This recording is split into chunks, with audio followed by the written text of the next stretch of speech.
everybody. Look at me, Miss Jen. And no Shanice. Shanice is actually on vacay. It's an exciting week this week because everybody is heading to San Diego, or everybody that can, for San Diego Comic-Con. There's already been a ton of really great news that's already dropped.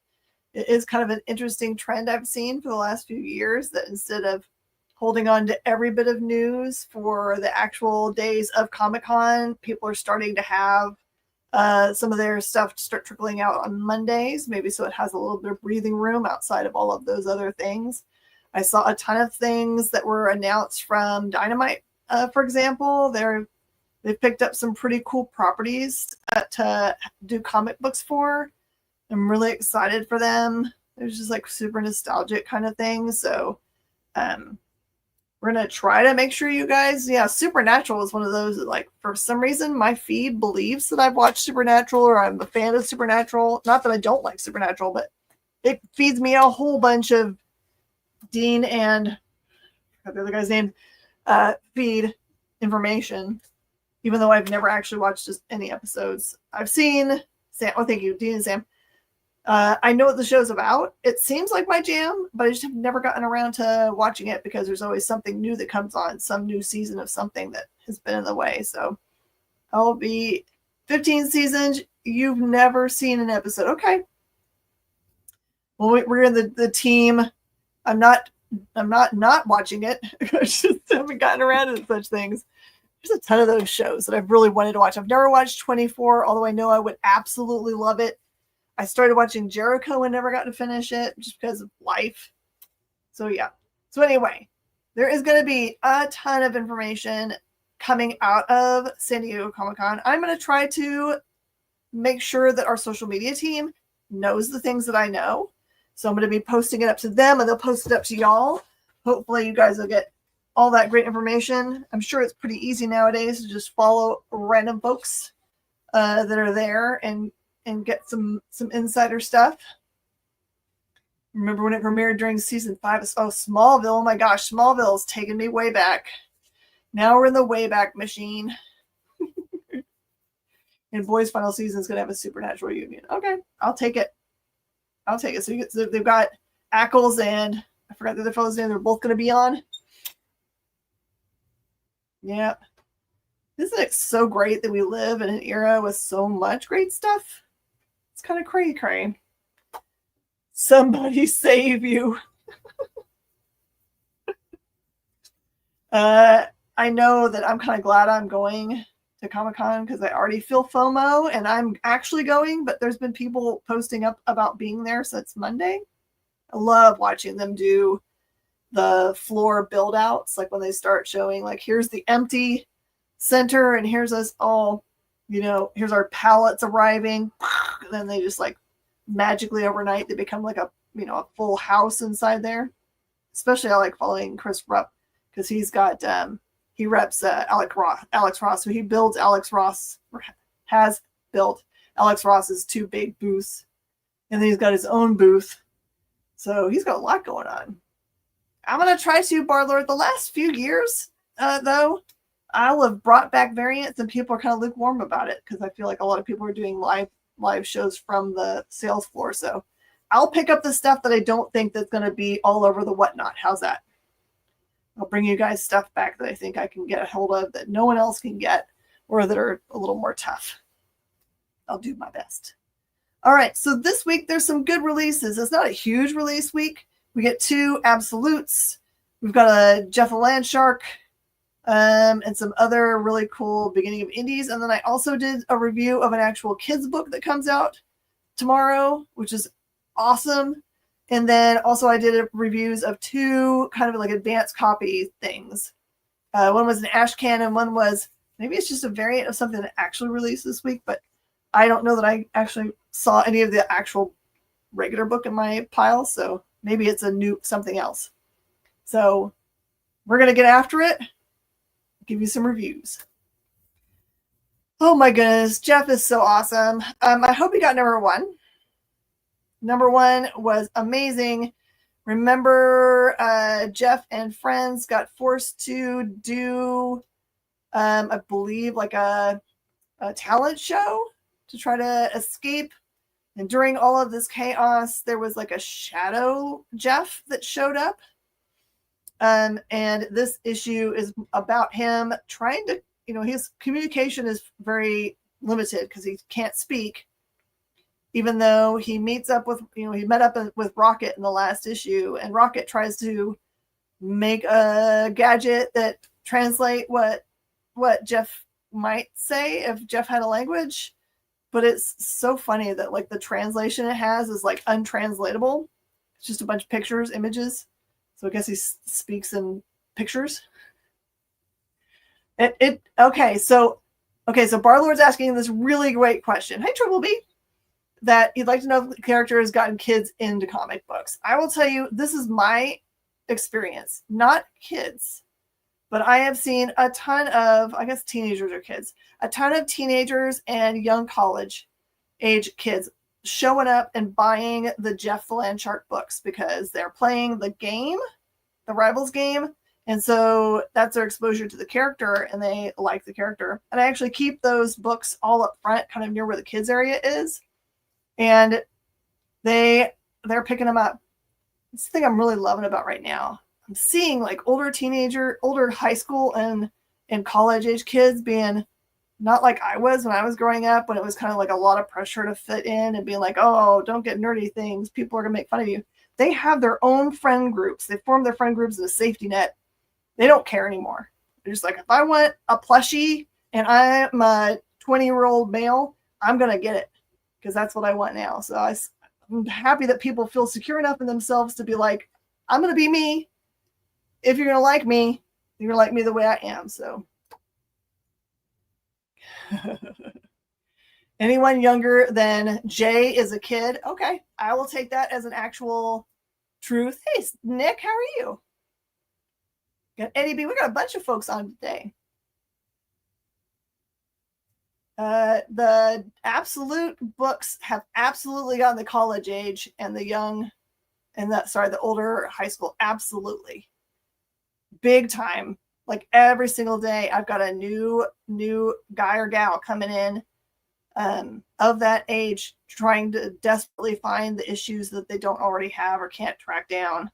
Since we still don't have any of the cool graphic novels until August sometime, we'll start getting the first round of them. So I'm just happy they're keeping pretty much everything in print so you can still get them. It's very helpful. But anyway, Jeff is really cute. You get to see his language, and you can see how he deals with his shadow self.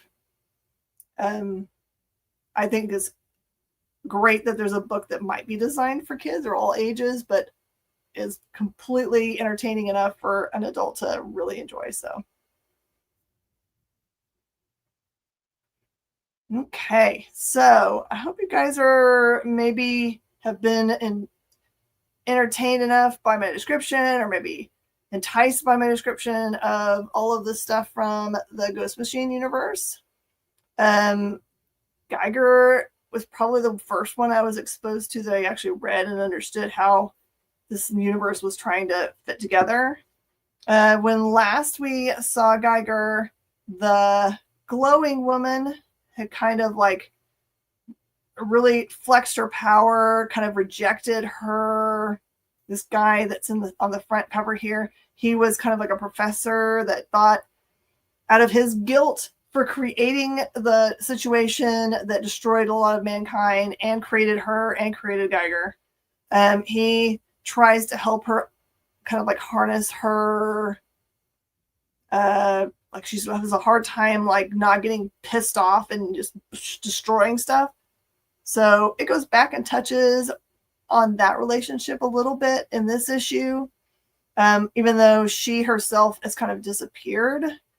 Also, when last we were privy to what was going on, Junkyard Joe had essentially given his life for, I think for Geiger, and the problem now is that Geiger is basically saying to this doctor, you're going to have to fix him for me. You must. And the problem is that this is not that kind of doctor. He's not a robotics guy. So he's like, I'm gonna do my best, man. What else? It does do some more flashbacking for in between. It does go back and kind of address the what happened to Geiger's family. That the doctor assumes too much probably about it. He doesn't really want to poke that bear. I know, Rook is coming, Barlord. Rook is coming. I'm hoping that I get to have like some kind of ash can or something. Jeff Johns is really good about at the show having something physical to give to retailers specifically. So he'll be good as long as his head isn't backward like a certain droid. I guess so.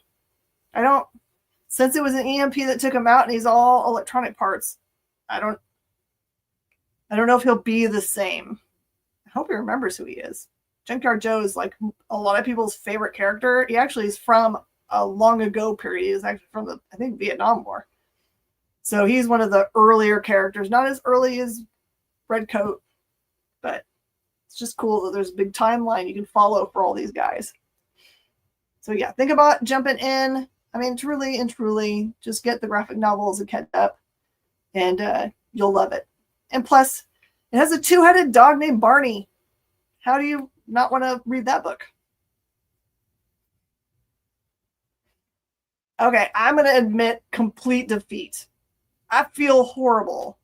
So I am not the person that usually gets to review Space Ghost. That's usually been Kyle or Jay, and they love it. My problem is that my last exposure to Space Ghost was like the show forever ago, and I haven't got to read any of the issues leading up to this annual. It looks gorgeous. I just kept on thumbing through because the art was so cool, and I recognized the characters. It's like him, the two kids, and the monkey's been captured, from what I can tell, and they're using some kind of code that only he can provide to try to defeat everybody else. So there's a lot at stake, but I don't know. It feels like you have to know kind of what was going before instead of like a normal annual that I'm used to for like Marvel or DC, when they make kind of like a little encapsulated storyline, so you don't really have to know what's going on in the main universe. Blip, yes, Blip. He doesn't look. It looks like they're not going to like injure him, just that they're got him hooked up to something. But yeah, I feel bad that my big exposure is from the TV show recently. I guess recently is 20 years ago or whatever. But yeah, for you guys that have been reading Space Ghost and love Pepos' writing, you're going to love this still. I just me personally, I didn't know what was going on, so couldn't get into it as well as I probably should have. But yes, I can tell that there's high stakes going on with Blip.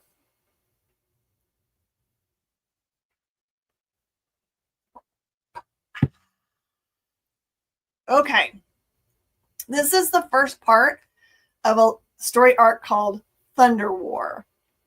So I'm pretty sure you guys know by now, just from like probably us talking about it, but Storm, where she used to have just like really great, weather manipulating powers and other things, like she could fly, those kind of things. She's actually become, I'll just say, a god, because I don't think she's making a difference, different level than what it actually is. So I think she's like god level. So usually they talk about mutants in terms of omega level. She is the omega of the omegas, is essentially what they're saying, or what she says. I'm sure it's true. Hello, Kenneth. We're so glad to see you. So this one deals with her being challenged by something that seems more powerful. She's going up against, I think the character is actually called Thunder. I could be wrong about this. She's gathered her own kind of like-minded group, and they appear to have poked through to like a pocket universe as a place of safety. I think Bishop is in this one, if I understood who I was seeing, which I love Bishop so much.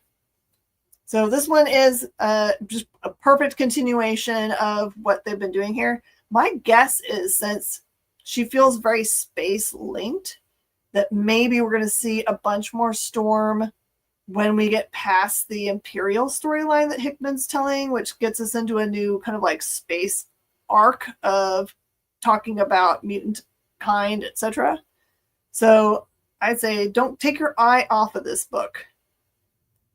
Looks totally BA, and oh my gosh, so I don't know when it happened, but there's at some point she makes this comment that her hair had been cut. So it's still really long, but she took, she's got all that white hair, and she's got it kind of like there's partial dreads in, or partial braids in it, and it's like black at the ends. It looks so cool. I haven't felt this way about a cool hair change since she actually mohawked herself up, which was another amazing hair change. I am super jealous that I don't have the kind of hair I need to be able to cosplay this, because it would take a lot of money to get that long a braid. But I hope I see this as a costume. It's really fast. Like if someone were to see this and like start making it right now, I don't know if they could get it done in time for Comic-Con. But come on, y'all, someone do it for me. I know you can do it. Godzilla. It's so funny. I had forgotten I had gotten a copy of this as, I think, an ash can from Comics Pro. This would have been back in February. Yeah, February. And I remember the pitch they gave about the book, and I got really, really excited about it. And this looks really cool. So the Godzilla design they have it's kind of hard to tell because he's face on to you right there in this book. But he's like really cool and boxy monster, kind of almost like if maybe Kirby came and helped design it a little bit. Maybe if Kirby got together with Daniel Warren Johnson. Yeah, that's what I'm saying. That's what I will say. I know it's not either of those guys. It's Tim Seeley writing, of course, and somebody else making the cool art, but it's really distinctive. Like, remember how you felt when you saw Darren Warren Johnson's book for the first time? You're going to feel that way about this art. So, there is a character that shows up in this book who I'm just going to tell you the tease. He stands fully in the center of an atomic blast from Godzilla and is unaffected. There is something crazy cool about this guy that might make your head explode. It could also be someone might have dropped all the teasers and stuff about it. I don't want to be that person. I want you to be able to enjoy this Godzilla for what it is. So this one is, sure, a Godzilla tale, but it's introducing this guy, this new character guy, who is going to kind of turn everything on its head, which is kind of what we've needed, I think, for Godzilla. Like, it's great to have like Kaiju X that he fights, or Kaiju's X's that he fights, or some new inkling of a power. But this is such a different idea. I'm real excited for it. Thanks, IDW, for letting Seeley do whatever he wants, because you should always.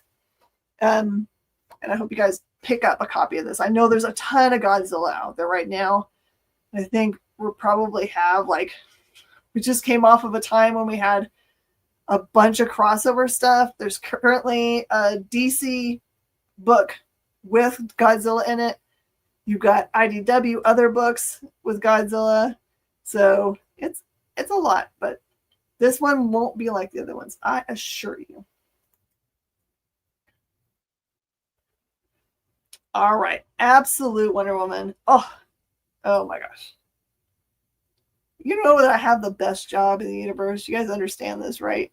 Where I get to like be at my store and be doing my work, but then watch someone walk over or come up to me and ask about Absolute, and I get to like tell them all the things.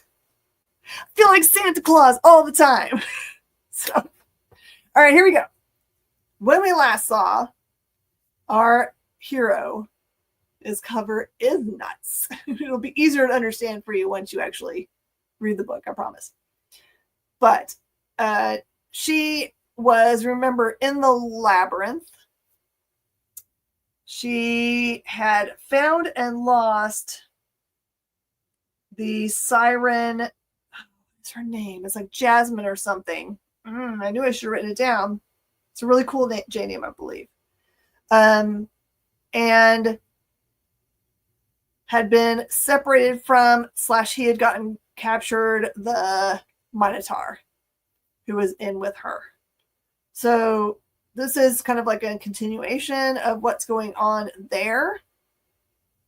And like always, it gets really dark. It actually goes back and, I love that every single issue of Absolute Wonder Woman goes back and touches on something about her childhood. This one goes way back to when she was a little kid and shows that they were actually exposing her very early to a bunch of really dangerous things in order to like really get her ready for what was coming. I mean, she was being raised in hell, so there's already all of that, but just on purpose, like really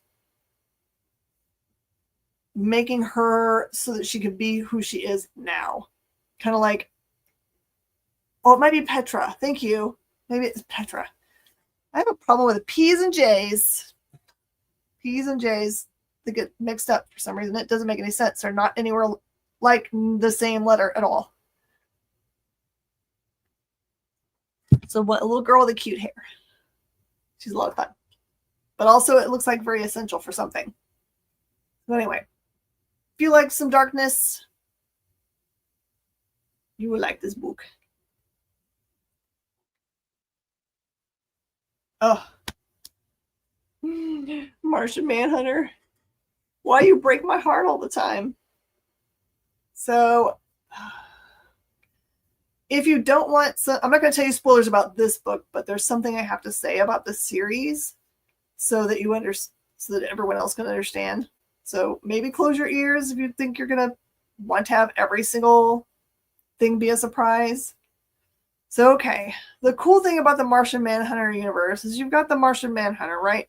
Which is the being that our main character, John, cannot really, you can't see him. John can see him. And can hear the voice like in his head that the Manhunter's doing. So essentially the Manhunter's like him, but not him. Totally different entity. And there's an evil being out there that's called the White Martian. The White Martian has created a world in which everybody has a shadow person, which is kind of trippy. And this book, remember I told you that the art is like a whole new character, a different character in this book that makes everything even way cooler. So it actually kind of like, since he's kind of a police person, he's actually watching for people doing bad things, and it's really cool. It actually shows people, they're doing one thing, but their shadow is doing something else. Like it goes even as crazy as showing people stealing things. One person's holding it and moving it, and their shadow is holding the other half of it. So, and it was actually working. It's not like the shadow is just a shadow. Their shadow people actually are real. And so this whole thing is like, everything is really kind of like dark, it's scary and weird and trippy. And I don't know how they're going to get rid of what's going on right now because it is dark. So they got to have some kind of giant light to get rid of this. So it's going to be interesting. So dive in, please. We're going to get at least up to 12 issues of this thing. So you're only at, what is this, 5? Yeah. Tex Arcanum. Okay. Let me make sure that this is the one that I think it is. I read some really cool books, but I read a ton of them, so I'm going to make sure here. This is the one that starts the way I remember it starting. I think this is the one that's kind of like setting up a cool multiple stories. It is indeed. Okay. So this book starts with a bunch of people long ago in their wagon train heading across, I'm guessing America. That's what it looks like. And they arrive over the hills, and there's a guy there who looks very creepy. He basically says, if you guys stop here and just settle, then everything's cool. But if you keep going, then I know what's going to happen. You're not going to respect anyone's land or the people's or any of those things. It's going to be really bad. So essentially, it was kind of like, don't cross this line or else. This is kind of the way he's phrased it, I guess. And then it's clear that they just like immediately just kept on going because so that's like kind of the setup. So in that way, he kind of feels like the ice cream man, in which he's not interacting in the story, but he is kind of like I don't know, he's there to let you know that something bad's going to happen. So, and then it kind of jumps to more modern / mystical times, in which there is a fellow who drives around a pickup truck who is, I'll just call him a witch hunter or something like that. So he is out there trying to deal with, instead of it just being like, okay, well, the old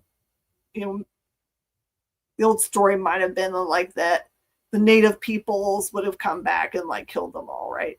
But this is more like evil things were released. Like there's like weird man creatures with like big stag horns that like stab people through. This is not for like the faint of heart. So what it looks like is that this is a first story, this issue number 1. I don't know if the second story is going to be with different characters, but another like, this is what also bad happened because of what they did. But it feels a lot like I said, like Ice Cream Man, where each issue is its own thing, but it's all because of something or attached somehow. So anyway, that's the way I feel about it. It's really scary looking and cool, and I'm down for it because it like has like kind of a Western feel, Western mystic feel. I don't know, both of those things, I guess. Oh, this was so scary and very of the time. Okay, so Look Into My Eyes seems to be about a group of kids all going to school together. I'm guessing they're supposed to be high schoolers, although they kind of like are drawn looking a little bit older. Hey, Phil. And they are all joining up on this new social media app, which I wonder if I can show you the back cover. That's called Knock Knock. Called Knock Knock. And like all cautionary tales, oh, here you go. This actually shows you how to, I think it actually shows you how to join Knock Knock. I wonder if it's a real thing. So there's some augmented storytelling as part of this. Okay. So a very big cautionary tale about people, the way people use social media, because it looks like at some point someone either posted something that was lewd or were caught doing something lewd, so someone posted it, and everyone uses it as a bullying tool, right? It's like everyone at school knows about it and they keep sharing it. And there is weirdly a girl that's kind of like gone missing that I think our main character is trying to figure out what happened to them. But she's definitely not in the in part of the crowd. But she's always done kind of a newsletter about kind of true crime. And she's just always printed out regular copies of it. But everyone's always telling her, oh, you know where it's at. You need to start your own, not blog, was a video version of it. Dang it. Anyway, you guys know what I'm talking about. So blog, thank you. Start your own blog. That's what everyone's doing now. You should do that. So And it's just going to get worse and worse as they're like, oh, now you're trying too hard. So it definitely feels like the platform itself, knock knock, kind of knows what it's doing.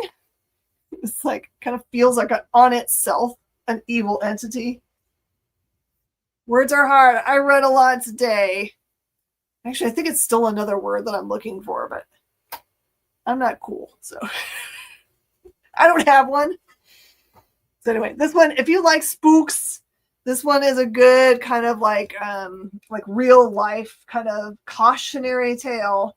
The other thing that's interesting about it is like there's like this symbolic stuff that I'm not real sure what it is, because it shows up as being like this black tarry sticky goo. Like on the cover here, it looks like it has got eyes in it, but I don't think it shows eyes in it in the actual pages. And the kids step in it, but they don't seem to recognize that they're stepping in it. So I don't know if that's something that is there, but they can't see. If it's responsible for the girl that's disappeared, I don't know. But anyway, Spook, super good Mad Cave. This is 100% ridiculous. This is true cotton candy goodness, straight up Thundercats, straight up Powerpuff Girls. The premise is that all of the main Thundercats have disappeared. The only one that's in this book is Tigro, I think. It's a younger one that looks kind of like a tiger. And he shows up, and the Powerpuff Girls help him try to figure out the mystery of what has happened to the Thundercats. And it's cool the way the reveal is and what's going on. And it's really, really cute because they don't change the way either of them behave. It's like, of course the Powerpuff Girls make sense in the universe. Corin Sizer Stone. Oh, Instagram. Oh, okay. Now that's cool. So anyway, this one, I don't know how to tell you who this is for. If you grew up on Powerpuff Girls, you'll like it. And if you grew up on Powerpuff Girls, you're not the same generation that grew up on Thundercats. I grew up during Thundercats era, and I still like Powerpuff Girls. If you're really pissed off, we're not going to get the Powerpuff Girl movie, I guess. There you go, yeah. Anyway, here you go. Just maybe try this for fun. This would be an actual kind of a fun thing to pick up if you had someone that you wanted to get interested in comic books, but they say that they're not a comic book person. This might be a good bridge in the gap book. So think about this one. All right, so here's some of the pre-reads I did. I don't know if this one actually releases this week. I think that Jay said that he found a sixth gun that was releasing this week, but this one's called Secret of the Six. This cover specifically was a one per store. So usually one per stores that come to us are either part of a release for the release week as kind of like an extra incentive, or sometimes they are preview copies for us to be able to read and kind of get excited for the series. I did not read the original Six Gun series, but I think I might go back now and read it because I did not realize how cool this is. It's very much full Western, but also magic, also kind of like a little bit of high fantasy, a little bit of space. It's like all those things exist in the same universe. So this introduces two sets of, they're not all gunslingers, so that's not a very good way to describe them, but they're two groups of people that it's clear that they have a very big, long history with each other, a long adventure. And it looks like probably the sixth gun has been something that people have been hunting for, although it does get revealed that there's not just one gun that's part of this, that there does appear to be a sixth gun, but there's other guns. Not just like guns, but you know what I'm talking about, special things. Sounds like anime Trigun. maybe. If it was very, the telling of the tale feels very Western, if that makes any sense.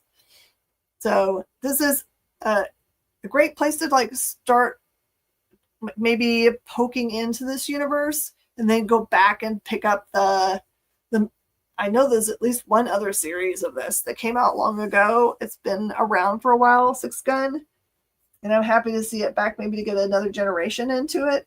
But you see what I'm talking about? It's like the front cover here.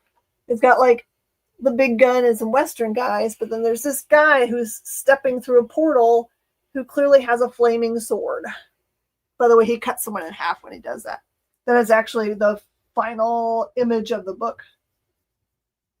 Yeah, it's the final image of the book, of this teaser book. So, Towers! All right, this definitely is a big tease. So this one's an Ash Can edition out of Image. It's Rick Remender and Daniel Acuna. So if you are a fan of books that happen in wartime, but they're replacing people with animals. So like Mouse, or I'm going to use potty words, but it's the name of the book, Cat Shit 1, which takes place during Vietnam War. Or I'm trying to think, there's another one that's like that. So this one is so good. It follows a group of, they look like mostly dogs, but one of them refers to themselves as a cat, who are part of a bomber group that's all in one bomber. It's so good because it actually has them talk to each other about what they're doing. It's like, are we any better than our enemies if we're going to go and bomb a place where there might be civilians, for example? Are we up against Iraq? Because if we don't do that, then there's something worse that's going to happen and more people are going to die. How far are we willing to go to make sure this mission happens? Do we still go on the mission knowing that we might never come back? It feels very much like maybe he actually talked to people about what I'm sure it's hard to get time at war, but like, what goes through people's heads when they have to make the decisions that they do about what they're doing during a conflict, war specifically. It is some of the most beautiful wartime art. The creatures themselves kind of forget that they're dogs or other creatures. It's just so wonderful. Something weird just happened with YouTube. Okay. So anyway, maybe put this on your list. It's starts on 8/20, it says. So you have plenty of time to add it to your pull boxes, and it just is so beautiful. And it looks like at the end of this issue that things are pretty dire for our group. Another day for YouTube. Oh my gosh. And okay, I'm not gonna lie, this is really my favorite book of the week. I liked the idea of this book so much. It looks like I ordered 6 of them and then I ordered 6 of them again. I maybe forgot I had ordered them, but I wanted to make sure I had them. I'm not sad that I've got 12 of these because I know they're going to sell instantly. This is such a great book, not only for just the joy of the art style and the message that it has. It's so perfect for giving to kids that are themselves struggling with their own internal like emotions.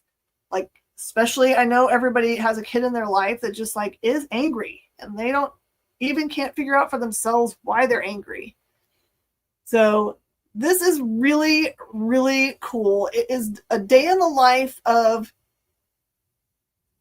Bruce and Hulk, in which starts out with Bruce driving in a car, I'm guessing going to work, and a song comes on the radio that he doesn't like, and it makes him angry enough that he turns into the Hulk. And you want to claim one of those books for the nephew? Yeah, I can understand that. I will absolutely do that for you. So it goes back and forth. It gets to a point in the book where so they communicate with each other because they don't ever appear at the same time, right? They don't really know what the other one's doing.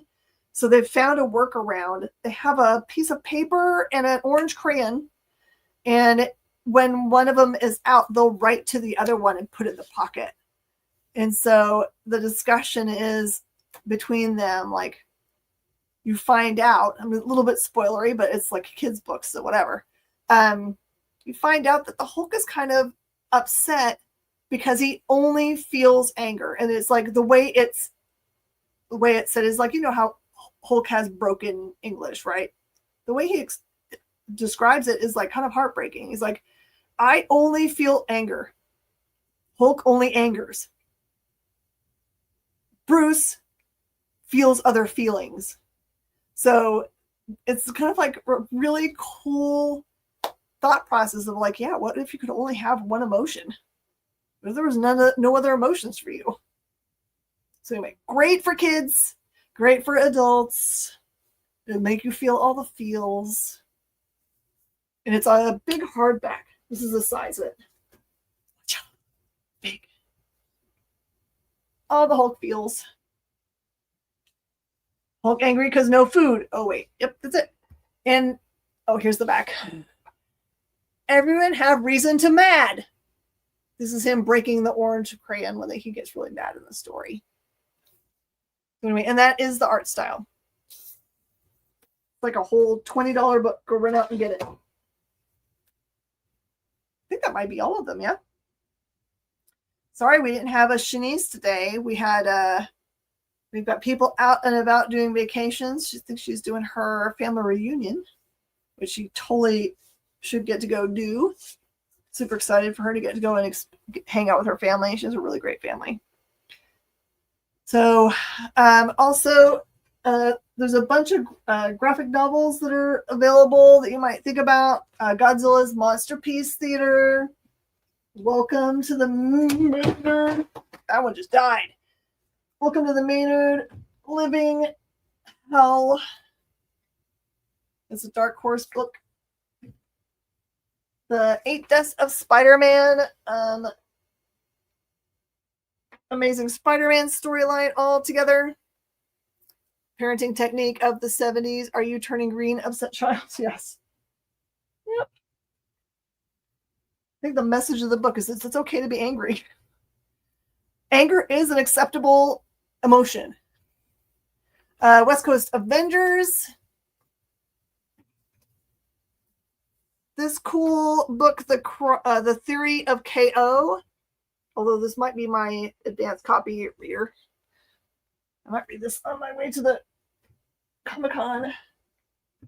Criminal. Cool Mad Cave series, Beneath. Take $1 off that book. It better be able to handle it. Oh, this is something that's really cool that you're going to be able to find this week. You know, since Dynamite is no longer obviously with Diamond, they have to have a way to get you to know what they are offering. And just like Image and IDW have been doing, and Marvel and DC have been doing, they have started their own like monthly catalog. So you might ask your LCS for one of these little cool things. It'll give you, this is one of the big announcements they just got through making. I wonder if there's other, oh, that one's going to be written by Jimmy Palmiotti. And so, yeah, oh, it has a bunch of information in here. And it has the Wizard of Oz. There's a bunch of stuff that they're announcing this week that's already in this, so you can catch up with all the cool stuff. Oh, there's some stuff they haven't announced yet. So anyway, you can pick it up tomorrow. Pick it up tomorrow. Make sure you don't miss such things. What else did I miss back here? Heat Seeker Combustion, Spectrum, and Something Crawled Out. There's a ton of good stuff. I'm sure there's other ones out there to grab. Just a heads up, I know everyone's been really hunting for that Fantastic Four First Steps comic book. If your local comic shop didn't manage to sneak in an extra order before they all sold out at distribution, I think that this week there's an FOC for a second print, so make sure you tell your LCS you were interested in getting a copy of that book if you missed out on the first one. It's weird. I went to look it up just to like see what the first prints are going for, and it looks like it's already a $15 book. Those books, that's crazy. Very crazy. Make sure you go get your popcorn bucket, I guess. And I've heard from a lot of people that have already watched the movie that it's really good. We're going to have a great summer as we watch Superman and Fantastic Four over and over again, right? And I think that's all I got to say. Hope you guys enjoy the rest of our programming today. Coming up next, you've got a little bit of a gap, and then Wonderland. I can't remember what they're focusing in on this week. They are doing a DC Comic Week. Oh, that makes sense. DC Comic Week. Yep, and then we'll have Henri at 10 Eastern, 9 Central. Then tomorrow, 7 Eastern, 6 Central, we'll have Comic Collectibles with Rex, the 1 hour power. Then, my goodness, I'm going to give people nightmares with this, but we'll have the Kyle and Jay Q&A at 9 Eastern, 8 Central. We're going to be talking about cons. Let's go party.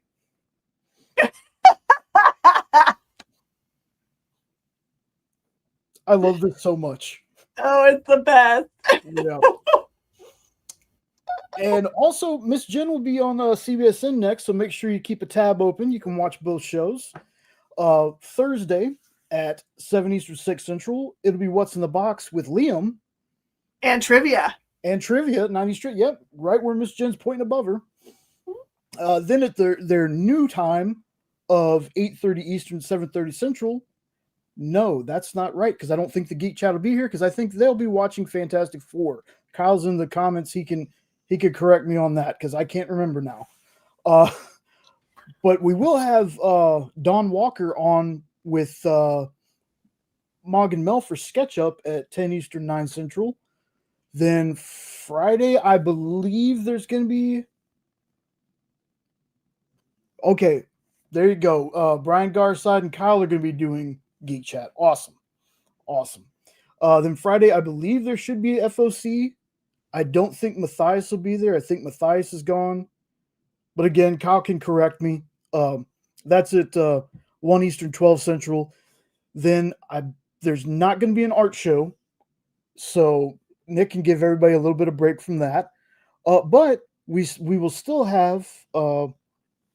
my goodness, my brain just blinked. I'm having the same issue today you are, Miss Jen. We'll have Friday Night Live with Nancy and Dawn at Comics Unlimited at 9 Eastern, 8 Central. Yeah, my problem all stems from the fact I stayed up till 3 a.m. pricing things for Liam. So I have a small problem of only having 3 hours of sleep. All right, everybody. Have to bail Jay out, because Jay was a little off for a second. I'm coming in hot. Oh, okay. Go. Fresh out of surgery. Friday, Jeremy Shore and I will be doing the FOC show together. Oh, man. Lucky dog. Trying to work out a guest. Hopefully, maybe Brian Bucceletto. Okay. But if not him, maybe James Robinson. Those emails are going out, trying to work that out. And there will be no art show, but we'll see. I might be hanging out. We'll see. I might be stuck here in the hospital, so I'd be bored. And then, yeah, that's the schedule. We're glad you're out safely, Kyle. Yep.